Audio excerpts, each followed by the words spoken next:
is Pulse of Africa, the face and voice of Africa. The story of resurgent and burgeoning Africa is here, only on the Pulse of Africa channel.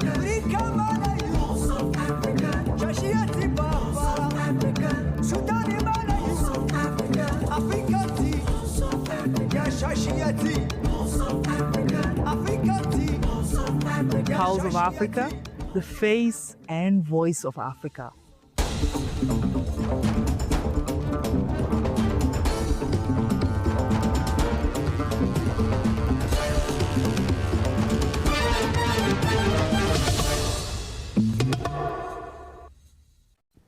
Hello, I'm Tinsai Gabriel, your host for this hour's news. Join us as we bring you the latest stories and updates from across the African continent. Let's begin with South Africa and Ghana. South Africa and Ghana have revived cultural cooperation. To strengthen cultural and sports collaboration across Africa, acting South African High Commissioner to Ghana, Thando Dalamba, announced that Ghana and South Africa have renewed an existing Memorandum of Understanding on cultural and sports partnership initially signed in 2012. This updated agreement seeks to boost bilateral relations by promoting arts, heritage, and athletic growth. The revival of the MOU represents an important step toward deepening connections between the people and institutions of both countries. While speaking at the Pink Polo International Tournament, a prominent event dedicated to raising breast cancer awareness and supporting Ghanaian projects, he reiterated South Africa's status as a key tourism destination on the continent and highlighted the High Commission's ongoing efforts to strengthen ties with Ghana. The renewed MOU emphasizes joint initiatives in cultural exchange and creative industries, including heritage preservation programs, arts education, creative residencies, and institutional exchanges.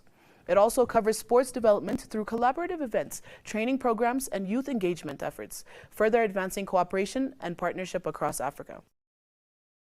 Timbuktu marks 700 years of iconic mosque with community celebration and restoration. In the effort to preserve heritages across Africa, the community in Timbuktu demonstrated a powerful act of unity and cultural pride as hundreds of residents gathered to replaster the Dijinjabar Mosque, an annual tradition that this year holds special significance. Built in 1325 by Emperor Mansa Musa, the mosque is set to celebrate its 700th anniversary in 2025. Constructed from Banco, a sun-dried earth metal, the Dijinjabar Mosque stands as one of the oldest continuously used earthen structures in Africa. Its distinctive Salian architecture earned its UNESCO World Heritage status in 1989. However, in 2012, the mosque and other historic sites in Timbuktu were placed on UNESCO's list of World Heritage in danger due to damage inflicted during the occupation by armed Islamist groups. This year is particularly remarkable, said Bilal Mahamin Traoré, spokesperson for Timbuktu's traditional Masons Guild. It coincides with the 700th anniversary, and we are performing our traditional ritual to ensure the mosque's longevity. The event combined restoration efforts with cultural reflection. It's a celebration of our heritage and community, said Isaka Nazom, president of the Timbuktu Regional Council. Everybody takes part, women, youth, elders, and it's also an important way to pass on these traditions to future generations. Organizers emphasize that combining the annual replastering with the anniversary highlights the mosque's resilience and importance. Through centuries of faith and moments of crisis, the people of Timbuktu remain committed to safeguarding their heritage, ensuring that history continues to thrive one handful of earth at a time.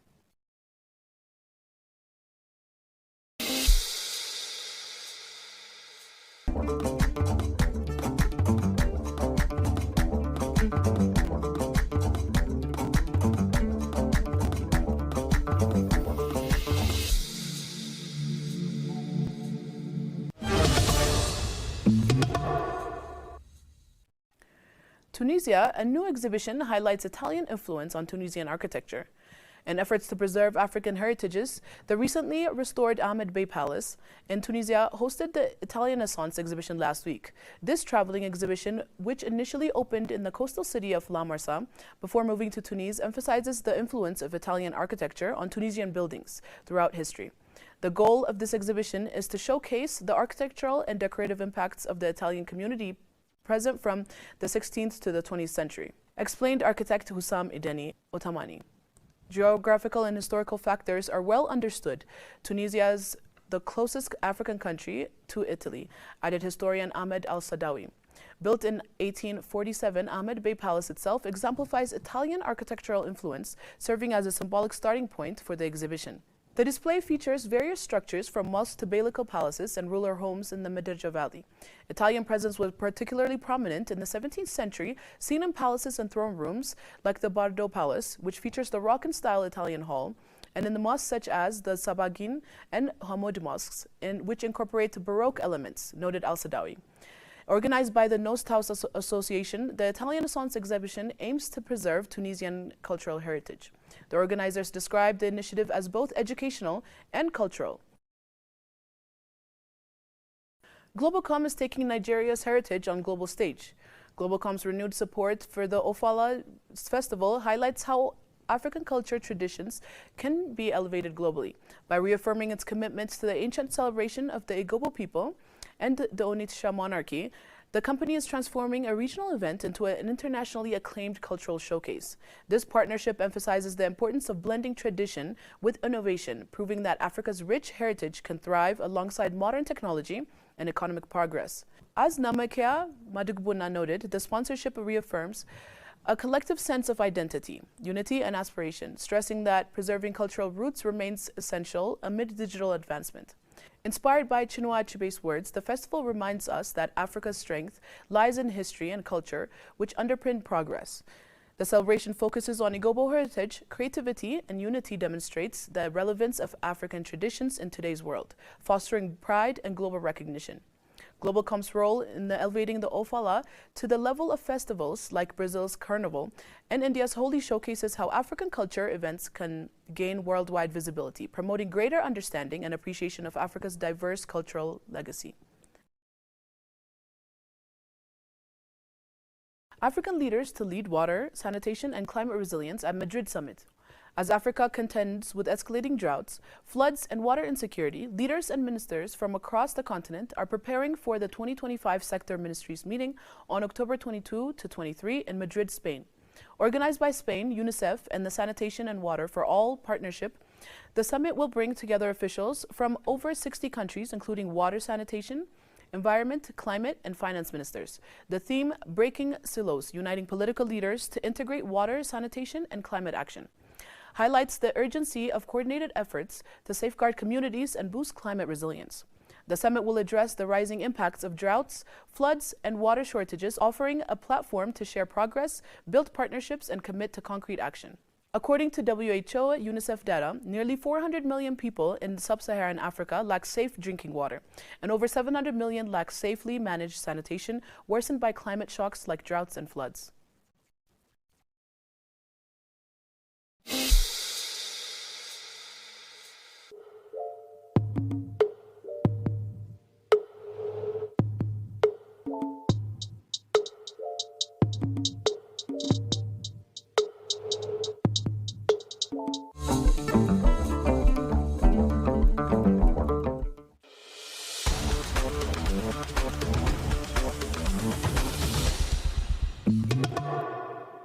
Morocco ranks 12th in the world, still Africa's best in FIFA rankings. Morocco continues to shine brightly on the global football stage, maintaining a 12th spot in the latest FIFA World Rankings with 1,710.11 points. Their consistent performance since the historic 2022 World Cup semi-final run in Qatar, where they became the first African team to reach that stage, demonstrates Africa's growing football prowess. Morocco's steady progress is reflected in their strong results in international friendlies and AFCON qualifiers, culminating in a world record 16 consecutive wins. Although they dropped one position from the 11th to 12th, the change is minimal, with only a 0.04 point difference from Croatia. On the continent, Morocco leads African football, with Senegal trailing closely behind. Under coach Walid Regragui, Morocco's disciplined defensive style and talented squad, many of whom excel in Europe, showcase the continent's rising football talent. Although just outside the top 10 globally, Morocco's narrow points margin against top football nations indicates they are poised to breaking into the elite bracket. With AFCON 2025 approaching, winning the tournament could solidify their position and inspire further development of African football on the world stage.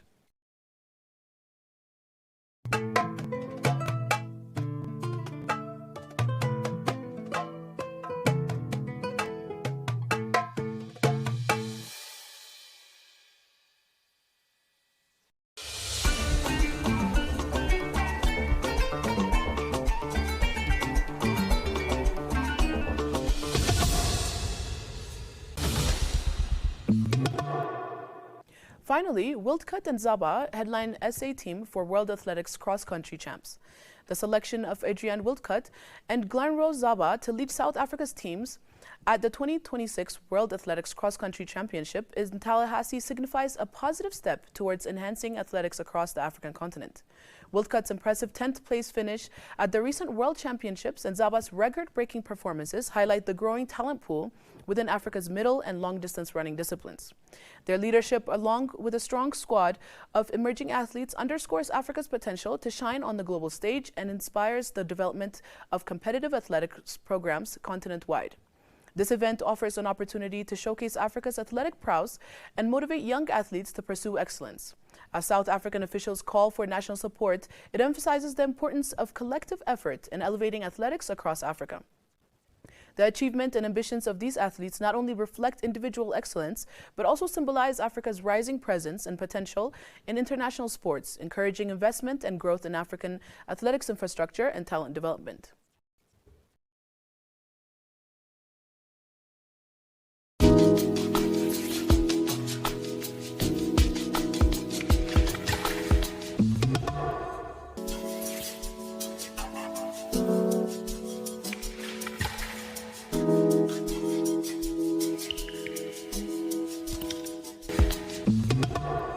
Before we wrap up, let's remind you of POA in depth on Monday, starting from 11 GMT. That is it for the hour, and goodbye.